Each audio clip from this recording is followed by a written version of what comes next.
La societat catalana es transforma dia a dia i també es transforma la realitat lingüística del país. Fa 40 anys era una realitat molt diferent de l'actual. El català tenia un paper marginal a la vida pública catalana. Per això, l'any 1973, amb el propòsit de conèixer a fons la realitat del català, un petit col·lectiu de sociolingüistes dels territoris de parla catalana va decidir d'organitzar-se i va constituir el Grup Català de Sociolingüística, que actualment és la Societat Catalana de Sociolingüística, coneguda amb l'acrònim de SOCS. La SOCS apareix al mateix temps que la sociolingüística en els territoris de llengua catalana. Llavors, per tant, tots els debats van apareixent i es reflecteixen en el si de la societat.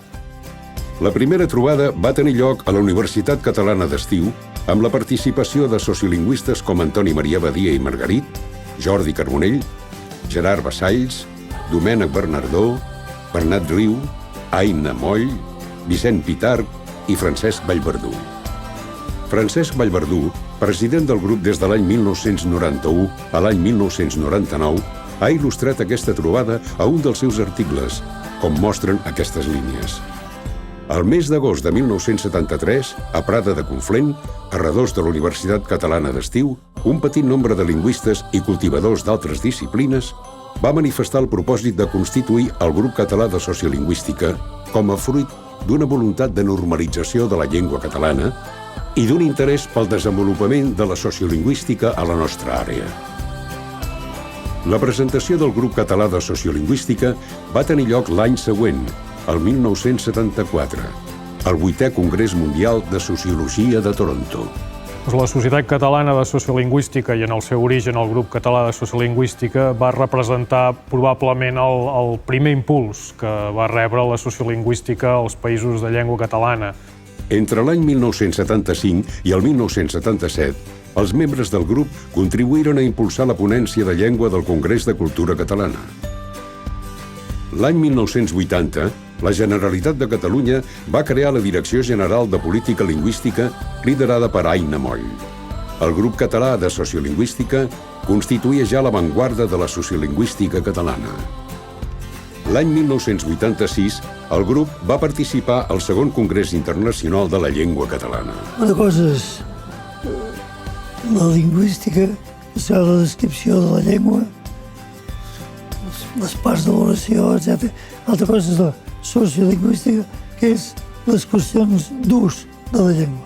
Els factors exteriors que intervenen en el desenvolupament normal o anormal d'una llengua, l'estudi d'això és estudi de sociolingüística.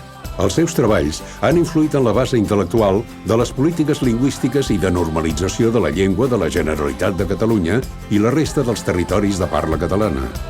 El concepte de normalització lingüística s'inspirà, sobretot, en els treballs de Lluís Vicent Aracil. L'any 1991, el grup va obtenir representació al Consell Social de la Llengua Catalana de la Generalitat de Catalunya. També va tenir un paper destacat en l'entrada de la sociolingüística com a disciplina a la universitat.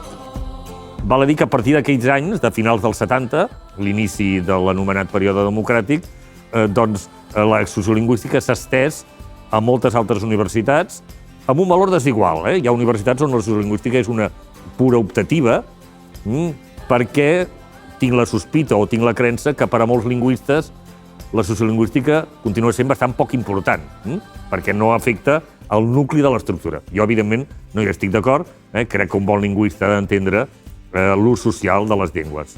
Home, jo crec que el que ha permès, primer, que hi hagi gent que s'hagi pogut guanyar la vida de la sociolingüística, que hi hagi hagut sectors que s'han pres la sociolingüística d'una manera despolititzada. És a dir, hi ha algun que s'hi dedica sense haver de tenir una pressió per donar vies per la solució del tema de la llengua. Aquesta entrada en el món acadèmic ha permès que hi hagi hagut una diversificació. Hi ha moltes sociolingüístiques ara. A més d'organitzar debats i seminaris sobre diferents aspectes sociolingüístics, la SOCS publica la revista Treballs de Sociolingüística Catalana des de 1977. Des de fa 30 anys, membres de la SOCS col·laboren en l'anàlisi de censos lingüístics i enquestes de la Direcció General de Política Lingüística de la Generalitat de Catalunya. La SOCS té una funció molt important com a observatori dels canvis socials que tenen relació amb la llengua. El seu paper ha estat fonamental per entendre fenòmens com l'onada migratòria de principis del 2000. L'any 2001 es van organitzar les primeres jornades del Grup Català de Sociolingüística. Es van centrar en la necessitat de fomentar l'ús interpersonal del català amb els nouvinguts, tema que fou també objecte de campanyes de sensibilització des de la Direcció General de Política Lingüística. L'any 2003 es va instaurar el Premi Lupa d'Or al millor llibre de sociolingüística publicat en català. Actualment porta el nom de Premi Modest Reixac, eminent sociolingüista.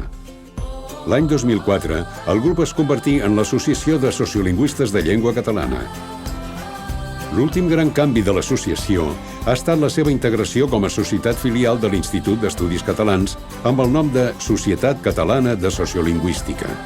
L'IEC va ser interessant per la SOCS des del principi de la societat, en el qual els primers anys, 80 ja o 70, es va intentar que hi entrés la societat a l'IEC. En aquell moment no va poder ser, i després, a l'any 2005, la Junta presidida pel president Emili Boix va decidir posar en marxa aquest mecanisme de petició d'entrada a l'IEC. Un dels motius és la conveniència i la necessitat de que la SOCS, que era una societat petita i sense connexió directa amb altres entitats, pogués formar part d'una organització important com és l'Institut d'Estudis Catalans, que és la principal organització que s'ocupa de la ciència catalana i que dona una gran importància a la producció científica en llengua catalana.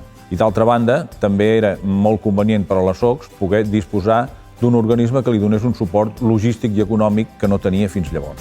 Durant tots aquests anys, la SOCS ha treballat per tenir un coneixement científic dels fenòmens sociolingüístics. Gràcies a la recerca en sociolingüística, l'acció de governs autonòmics i municipals de les terres de parla catalana i la voluntat tossuda de la ciutadania, que en tot moment ha mostrat el suport social a la llengua, l'ús del català ha anat creixent quantitativament i qualitativament. Jo crec que actualment i en relació al futur la SOCS té reptes importants sobretot en dos aspectes que tenen a veure tots dos amb la globalització. El primer aspecte és que la globalització comporta un nivell de multilingüisme cada vegada més gran. En els seus orígens, la sociolingüística catalana estava sobretot interessada en les qüestions de bilingüisme entre català i castellà. Ara, en aquest moment, estem en un món cada vegada més multilingüe i on la mateixa experiència de la gent cada vegada comporta més llengües i, per tant, la globalització està canviant el propi objecte d'estudi de la disciplina i hem d'intentar donar a la gent elements per entendre com navegar en aquest món multilingüe. Per altra banda, totes les disciplines científiques també s'han globalitzat molt. Aleshores, tenim un nou repte que és, d'alguna manera, redefinir quina és la posició de societats com la nostra en relació a la sociolingüística local i també crear espais de debat i d'estudi en relació a la realitat catalana. En el 40è aniversari de la SOCS és moment de mirar enrere i fer balanç. Però, sobretot, és moment de mirar cap endavant, perquè, tal com recordava Aina Moll, una de les fundadores, és possible el recobrament total de la llengua si tots els catalans ho volem.